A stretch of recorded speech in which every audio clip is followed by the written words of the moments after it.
Bismillahirrahmanirrahim. Assalamualaikum warahmatullahi wabarakatuh.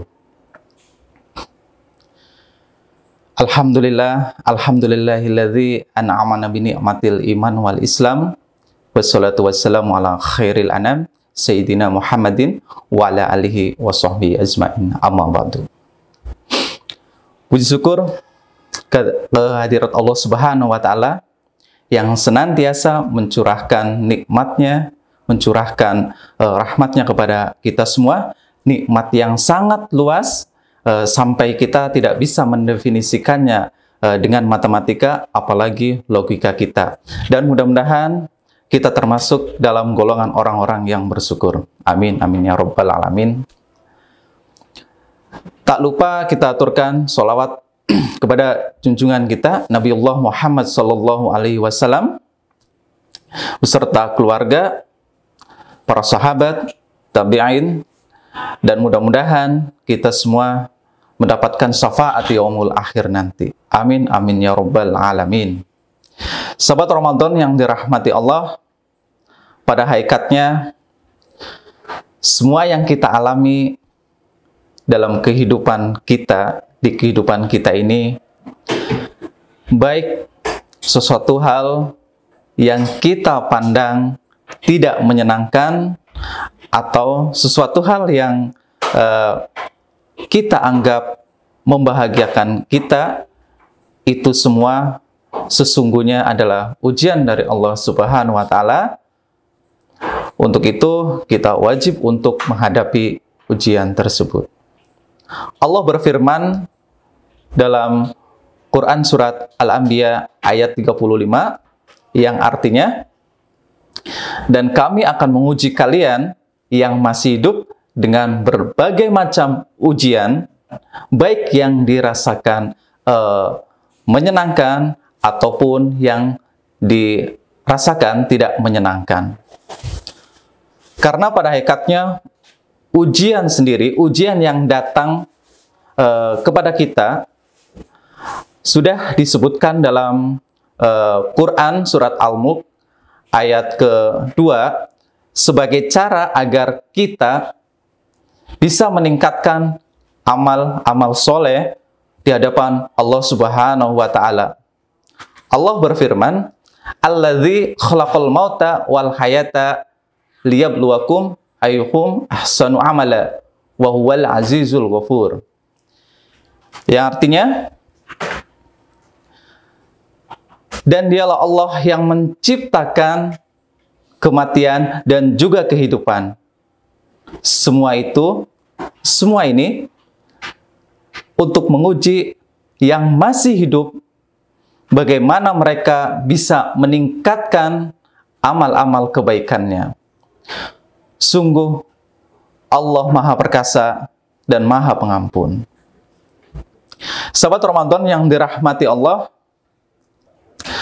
terkadang ujian yang datang atau ujian yang menimpa kita, ada yang sifatnya itu memang menghidupkan kita, memotivasi kita. Contohnya misalkan adalah kenaikan pangkat, rizki yang ditambah oleh Allah, terus mungkin ada juga yang dikaruniai seorang anak atau harta yang berlimpah. Itu merupakan ujian yang sifatnya menghidupkan. Jadi kita seakan-akan pengen terus beribadah kepada Allah Subhanahu wa Ta'ala dengan ujian yang diberikan oleh Allah kepada kita. Dan ada juga sahabat Ramadan yang ujian itu sifatnya itu memang mematikan hati kita. Mematikan hati kita untuk beribadah kepada Allah Subhanahu wa Ta'ala. Biasanya ujian yang seperti ini dikaitkan dengan kekecewaan, kesedihan, bahkan musibah, nauzubillah. Ya, itu. Namun, dua keadaan tersebut, kata Allah, sesungguhnya untuk menguji kita. Untuk menguji kita, kita bisa nggak sih menghadapi dua keadaan tersebut? Kalau misalkan kita bisa, kita bakal dinaikkan derajatnya, atau itu sebagai poin plus dari Allah kepada kita, karena kita bisa menghadapi ujian yang diberikan dari Allah Subhanahu wa Ta'ala. Ada tafsiran yang sangat baik dari Imam At-Tabari. Beliau menafsirkan Quran surat Al-Anbiya ayat 35 yang kurang lebih beliau menafsirkan bahwa ujian terkadang datang dengan hal-hal yang menyenangkan. Supaya apa? Supaya di dalamnya kita bisa mensyukuri apa yang sudah kita dapatkan, apalagi ujian tersebut bentuknya itu menyenangkan atau membahagiakan kita. Dan ada juga ujian yang datang kepada kita, itu memang sifatnya tidak mengenakan. Menurut kita, itu tidak mengenakan. Di situ, kita atau Allah itu melihat kita bagaimana kita menyelesaikannya, bagaimana kesabaran kita diuji di situ. Supaya apa? Ketika kita diuji dengan musibah, nauzubillah, atau yang bersifat tidak menyenangkan, maka disitulah letak kesabaran yang akan kita gunakan untuk menyelesaikan ujian tersebut. Sahabat Ramadan yang dirahmati Allah, dari sini kita bisa lihat bahwa ujian yang sifatnya itu menyenangkan itu selalu berdampingan dengan rasa syukur, ya. Kalau kita dapat ujian yang enak-enak, biasanya kita bersyukur, ya, supaya kita bisa bersyukur. Oh, alhamdulillah nih, saya dapat rezeki, gitu kan. Makin bersyukur lagi.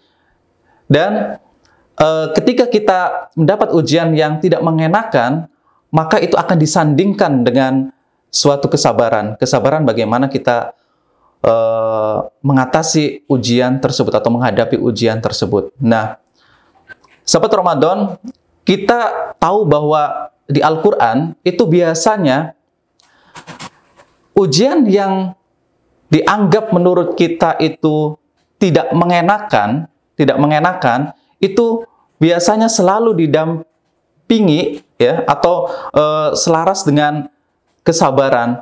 Maka ada satu ayat, ada satu surat, yaitu surat Al-Baqarah ayat 155, yang artinya, dan kami akan menguji yang masih hidup dengan beragam ujian.